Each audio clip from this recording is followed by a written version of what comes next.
All right. Good morning, everybody. I'll tell you, today we're going to talk about selling batteries. And really, in my opinion, there are three ways to sell a battery. The first thing is to do nothing. Absolutely nothing. Guess what? That doesn't work. To do nothing will never work. A really good process on the second thing, the second way to sell batteries, really good process. And it's test every one. These handheld battery testers, there's a lot of really good ones now. I like the ones that print out a status report for the customer so they can visually see. And they make different ones of those. There are ones that have a almost like a speedometer where it shows how much of the battery's life is used up on a visual type chart, and that's a wonderful thing to do. And if the process is to test every car, that works really well. Print that, show the customer every car, every time, battery status. And that works wonderfully, except for the simple truth that generally the process breaks down and doesn't get done every car. Matter of fact, doesn't get done at all. As with any process that's implemented into a system, if it's something where the advisors say or the technicians say, oh, it's the flavor of the week, that we'll do it for a while and then we'll stop doing it and no one will notice, or we'll do it when we have time and no one will notice. At that point, when it's acceptable to miss some cars, then what will happen is the process will go away totally. I was in a dealership where their mission was to test every car every time. And the manager of the facility told me that we're doing that. Now, really, battery sales at this location weren't stellar. And the reason I know they weren't stellar, because almost every manufacturer these days is watching tires, brakes, and batteries. They have little competitions on what dealer's doing the best with them. They're monitoring, are you 28% or 58% of your quota?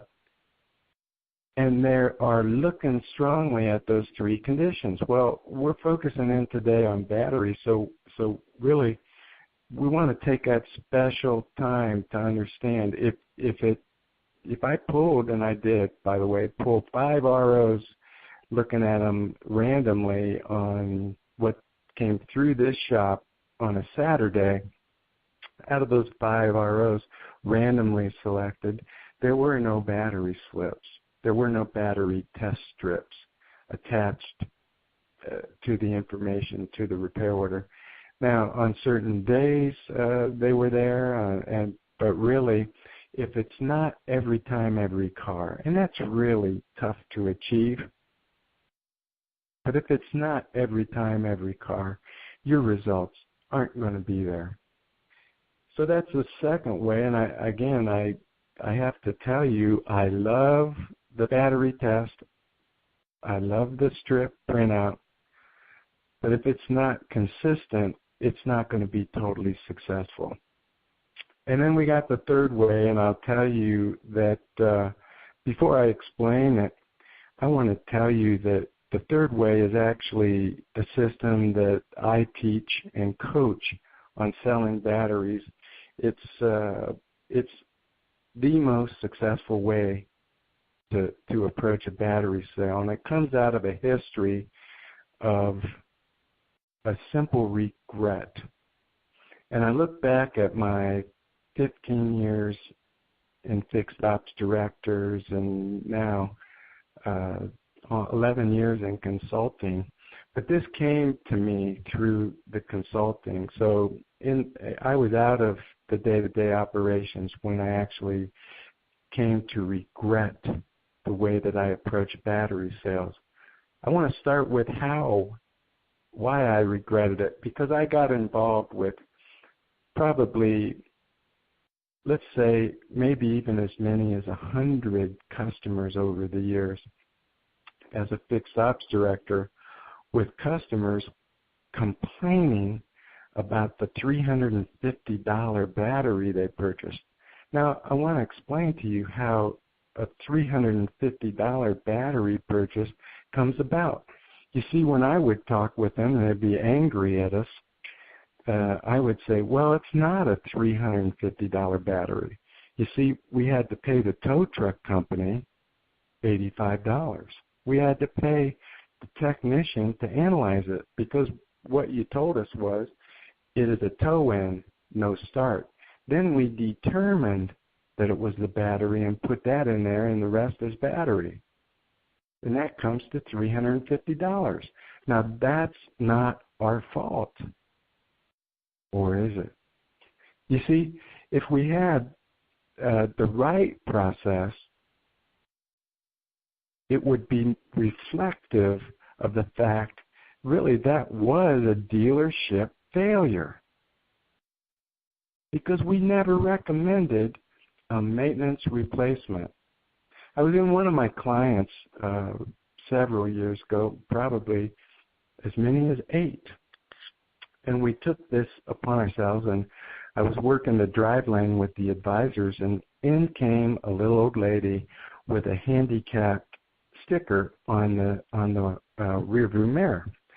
Now, here's with the being a woman's and the age, the handicap, the battery was 5.5 years old, maybe 6 years old. And I was concerned because of that situation, and the location of the dealer was middle of winter. Well, do I want this little old lady with a failed battery in the middle of winter? Absolutely not. So I went to the advisor and said, would you do me a favor and go in and explain to this lady that the battery's getting near the end of its useful life. Now, I think that terminology is important. The battery is getting near the end of its useful life. We would like to go in and do a maintenance replacement on that. Well, the battery was sold instantly, installed in the customer's vehicle. It was there for an oil change. Now, no test was done on it. And I restate again, I love the test if it's consistent in every car. Back to the story, I said, let's go in, just for grins, I'm here today, let's recommend battery replacements for any battery over 5 years old. Well, you see how important this is right now. The average age of the vehicle is 11 years old. That's nationally. So literally, probably half the batteries are over 5 years old. So let's look at that. If half the batteries are 5 years old, the average age of the car is 11. How many of these customers do you want to have the $350 battery?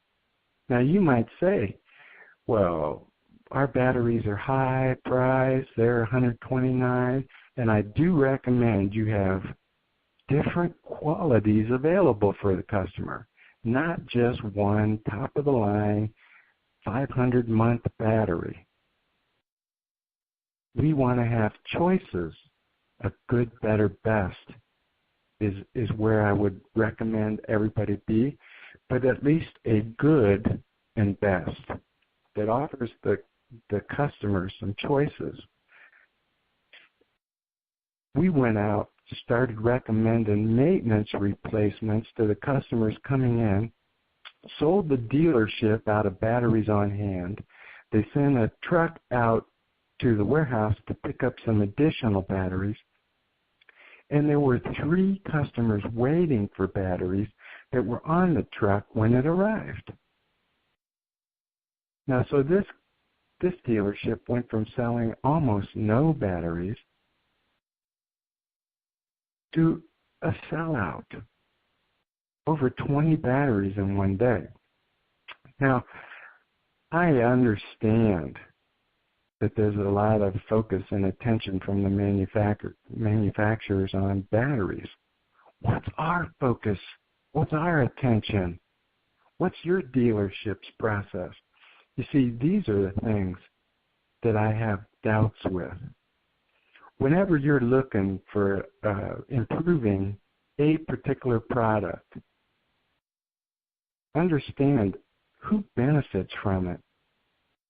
Well, in my view, the best way to determine that is, did the customer benefit? When they turned the key on, did it start with the new battery? Man, I want that. So the customer wins, right? Then the dealership wins. They actually sold the battery. And I think the dealership wins also because they don't have to try and explain this $350 or $400 battery that they had to have at the dealership. Now, when we look at that, if that customer was towed in, and you look at the history of it and said, you know what, remember you declined, we offered you a battery on this and date, which you declined it. Oh man, I remember that. Well, could they be angry at the dealer? Are we going to retain more customers to offer a maintenance replacement on batteries? And by the way, we've got some add-ons there. Mostly when you put a battery on, you might not even charge labor to put it in. You might have a couple temps. Well, what about cleaning the terminals when we're putting that battery in? Is that an add-on? What about protecting the terminals? Is that nice as well? What about testing the charging system? These are all nice feature benefit sell points. But let's look back at the ultimate way to sell batteries. See, doing nothing doesn't work. Action works. Whenever you have a situation where you're wondering how to sell more of anything, ask yourself this question: what process should be used to get this result? You see, it all comes down to a process, doesn't it? And I could say it comes down to an attitude. Because if you don't have the attitude to work on the process, there's nothing going to happen. I recommend that anything over 5 years old, any battery over 5 years old, the customer deserves at least the respect to be offered a maintenance replacement. Don't make them have a tow back. Don't make them have diagnostic tow in, no start, and then sell them the battery. I regret the fact that I didn't offer maintenance replacements, that I didn't push for my advisors to every battery over 5 years old get a recommended maintenance replacement. I can't tell you how many of my customers had batteries fail and get towed to another facility. And I'm sure that many of them had just been in through my shop at my dealership.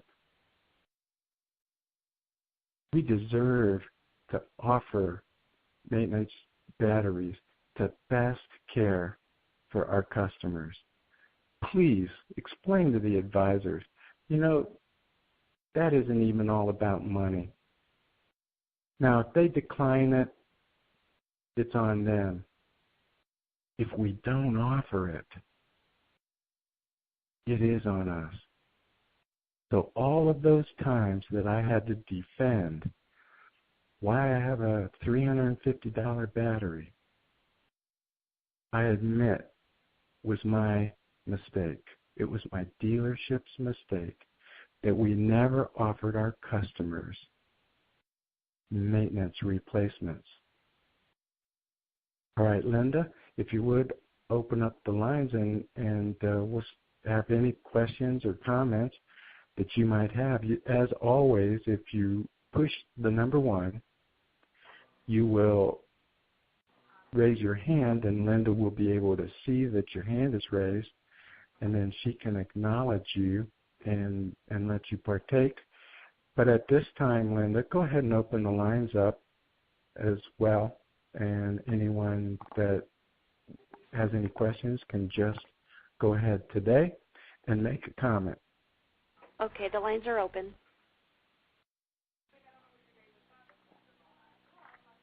All right, no comments. Wow, that's interesting. I'm sure that all of you get the point that battery sales are being watched, but most of all, battery sales must be suggested for maintenance replacements, and it's the ultimate concern for the customer that drives that process. I hope everybody has a wonderful day, and we'll see you next week. Thanks for attending the call. Thank you.